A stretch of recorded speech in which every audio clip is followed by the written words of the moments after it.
Kevin Gordon here from Autosavant.com with your April 16th edition of the Afternoon Commute, number 34 in the series. It's been a while since I've done an afternoon commute, and the reason for that is basically the goal, at least my goal going forward, is 5 days a week, Monday through Friday, to produce some kind of content, whether a video review, a post about news that's going on, something. So if something else comes up, it'll probably bump an afternoon commute, unless I can manage to get two things done in a day, and that's the excuse. So what has been going on? Well, last week we were at the New York International Auto Show and put a bunch of stuff up there.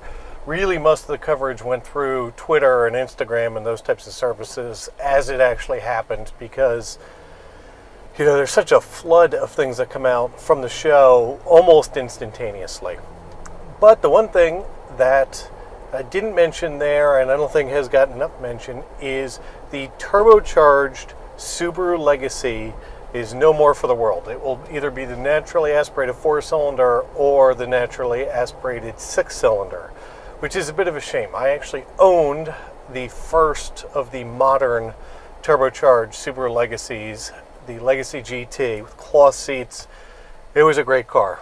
It was a rocket, a little bit of cob tuning, and the thing would just eat other cars unexpectedly. So I'll pour out an ounce for that. Also last week, Mopar announced, the parts division of the Chrysler family. Mopar announced that it will be releasing a dealer-installed accessory for the upcoming Dodge Dart, which will be a wireless cell phone charging mat that'll exist in the center console underneath the nav screen.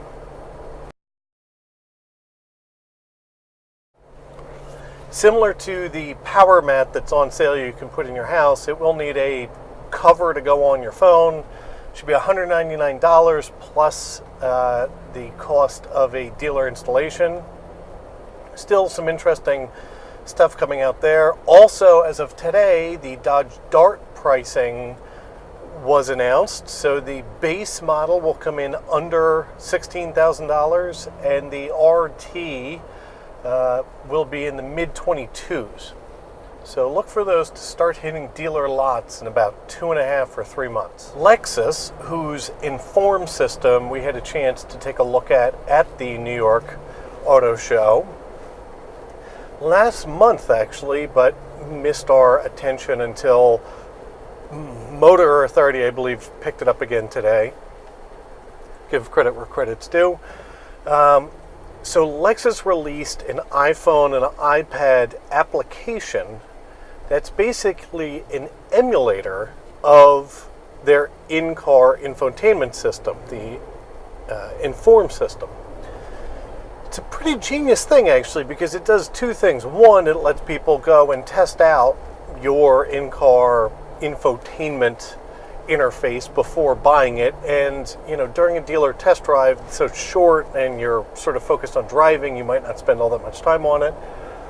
Also, it's a chance for people who are less technology literate to spend some time with it in, not in the car, and get more used to all the different things that it does. So, hat tip to Lexus there. That's an interesting thing to do, and I'd imagine it's one of those things that more people will follow moving forward. Because it doesn't seem like it would be an afternoon commute without some sort of mention of the National Highway Traffic Safety Administration. Last week, the NHTSA came out with a report that they'd like to mandate brake throttle override systems in all cars. What's a brake throttle override system? Fundamentally, it's a system that'll keep you from pressing on both the brake and the gas at the same time for panic situations. And their thought there is this should reduce the amount of pedal confusion that there may be, unintended acceleration cases and the like possibly happen. For a large percentage of the population, that makes perfect sense, right? Why in the world would you need to press the brake and the gas at the same time? Well, If you're in high school or juvenile in the mind like I am, you'll completely lose your ability to power brake a car if they take that feature out. Oh, I just really annoyed the Jeep here. So you can still do it with the Jeep. You'll also lose the ability if you're driving something performance-oriented and you enjoy drifting to be able to get a car into a drift in a corner, and as you're applying gas, apply a little bit of brake to cause that braking in the front wheels to help it continue to rotate. There's also a variety of other high-performance driving reasons why you'd want that ability. But for most people, it's unnecessary. So maybe they could do it like traction control, where it has some kind of on-off switch, or it's configurable, whatever.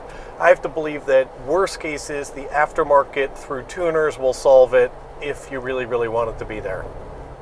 Today, everybody in the automotive world is reporting on a report by the Wall Street Journal. And that report is about a bunch of insider interviews that happened with somebody from Ford, who's remaining nameless, about the fact that the next generation, or the 2014 Mustang, is going to look significantly different and really be a clean sheet design from the ground up. The concept that the Mustang is going to become a world car has been known for a while now, I believe. And, you know, the reports today were that it's going to pick up a front end to look more like the upcoming Fusion, and even going so extreme to say that it may wind up looking like the Evos concept pictured here that was shown a little while ago. This has caused a bit of an uproar in the industry, and really more on the message boards, because of the fact that there's all the traditionalists that want the Mustang to look like the old Mustang and be like the old Mustang. Then there's a bunch of other people that want it to be modern, and, you know, you can get rid of all the independent rear suspension jabs that you can take in it right now, so on and so forth. Who am I to say, you know, if you really, really want a Mustang that looks like today's Mustang, go buy one today. I'm all for progress. And finally for today, and I only bring this up because of what we're driving in right now. So we are in a 2012 Jeep Wrangler Unlimited Sahara Edition, which I'll be bringing you coverage of in video and potentially in written form, both on-road and off-road. The off-road stuff should be fun, as well as a videotaping of me attempting to take the hardtop off by myself, unedited and uninterrupted. So that should be fun. How does that have anything to do with the next topic? Well, this is one of the worst rated cars by Consumer Reports. Okay, are we getting there? Yeah, we're getting there right now. What was Consumer Reports' best rated truck this year? That was the Chevrolet Avalanche.